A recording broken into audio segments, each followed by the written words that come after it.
পৰাই তোলা য'ত ডেস্ক বেঞ্চৰ অভাৱ আছে তাত ডেস্ক বেঞ্চ ক্ৰয়ৰ বাবে এই 25,000 টকা আমাৰ প্ৰধান শিক্ষক শিক্ষয়িত্ৰীসকলে স্কুল মেনেজিং কমিটিৰ সৈতে কথা বতৰা পাতি আপোনালোকে ব্যয় কৰিব। অহাবাৰ গুণোৎসৱত আমি এটা নতুন শিতান আৰম্ভ কৰিছোঁ যে A+ পোৱা ইনচেন্টিভ পোৱা স্কুলসমূহে ইনচেন্টিভসমূহ কেনেকৈ ব্যৱহাৰ কৰিছে, যে কোৱালিটি ইউটিলাইজেশ্যন হৈছে নে নাই,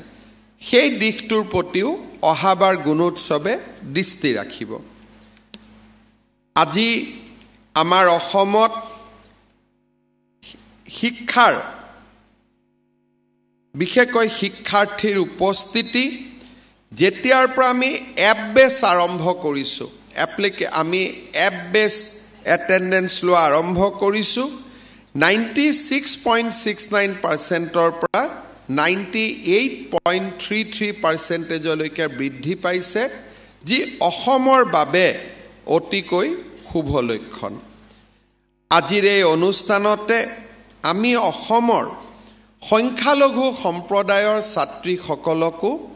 তেওঁলোকৰ শিক্ষা যাতে কণ্টিনিউৱাছ হয়, নিৰন্তৰ শিক্ষা লাভ কৰিব পাৰে, আৰ্থিক অসুবিধাই তেখেতসকলৰ শিক্ষাত যাতে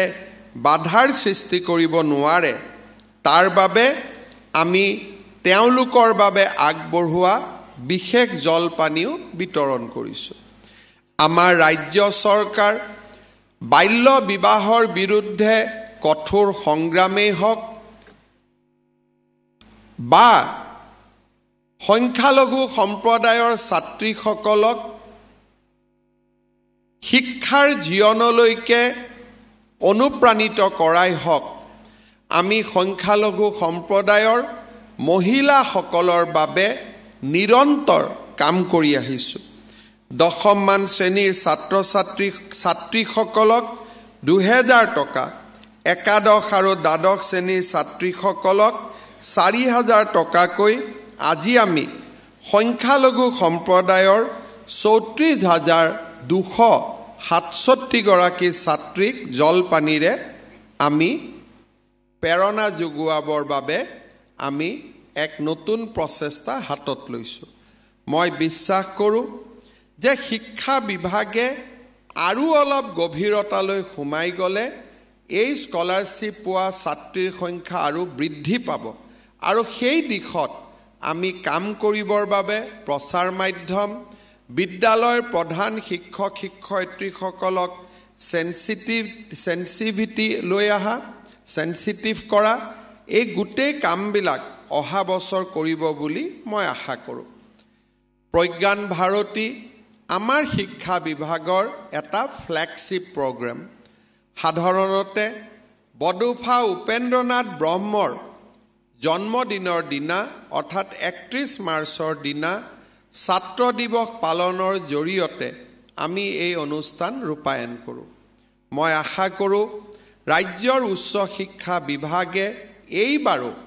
31 মাৰ্চৰ দিনটো অত্যন্ত গাম্ভীৰ্যতাৰে ছাত্ৰ দিৱস পালন কৰাৰ বাবে প্ৰয়োজনীয় নিৰ্দেশ শিক্ষানুষ্ঠানসমূহলৈকে আগবঢ়াব। মাধ্যমিক, প্ৰাথমিক আৰু উচ্চ শিক্ষা এই তিনিওটা ক্ষেত্ৰতে গাম্ভীৰ্যপূৰ্ণভাৱে মই বডোফা উপেন্দ্ৰনাথ ব্ৰহ্মৰ জন্মদিনটোক ছাত্ৰ দিৱস হিচাপে পালন কৰাৰ বাবে আহ্বান জনাম। লোকসভা নিৰ্বাচনৰ আচৰণ বিধি বলবৎ হোৱাৰ সম্ভাৱনাৰ প্ৰতি লক্ষ্য ৰাখি প্ৰজ্ঞান ভাৰতীৰ অধীনত বিভিন্ন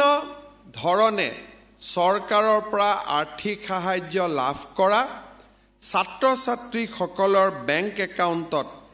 আজিয়ে আমি তেওঁলোকৰ ধনৰাশি তেওঁলোকৰ একাউণ্টলৈ হস্তান্তৰ কৰিছোঁ। ৰাজ্য চৰকাৰে ৰাজ্যৰ একাদশ শ্ৰেণী, স্নাতক আৰু স্নাতকোত্তৰ মহলত নিম্ন মধ্যবিত্ত আৰু দৰিদ্ৰ লোকৰ ছাত্ৰ ছাত্ৰীসকলক বিনামূলীয়া নামভৰ্তি কৰাৰ বাবে দায়বদ্ধ 2017 চনত এই আঁচনি আমি আৰম্ভ কৰিছিলোঁ আৰু এই আঁচনি আজিও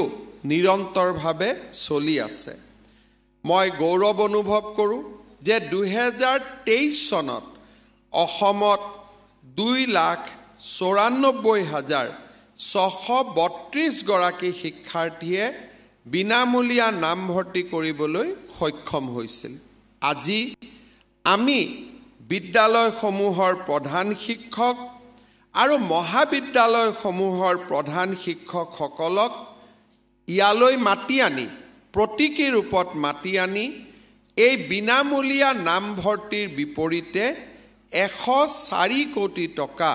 তেওঁলোকৰ বেংক একাউণ্টলৈকে আমি ট্ৰান্সফাৰ কৰিছোঁ শ্ৰদ্ধাৰ ৰাইজ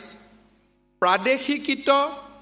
বিশ্ববিদ্যালয় মহাবিদ্যালয় চিকিৎসা মহাবিদ্যালয় ইঞ্জিনিয়াৰিং কলেজ আদিত যিসকল ছাত্ৰ ছাত্ৰী হোষ্টেলত থাকে তেওঁলোকৰ দেউতাক মাকৰ বোজা কমাবলৈ আমাৰ চৰকাৰে নিৰন্তৰ প্ৰচেষ্টা কৰি আহিছে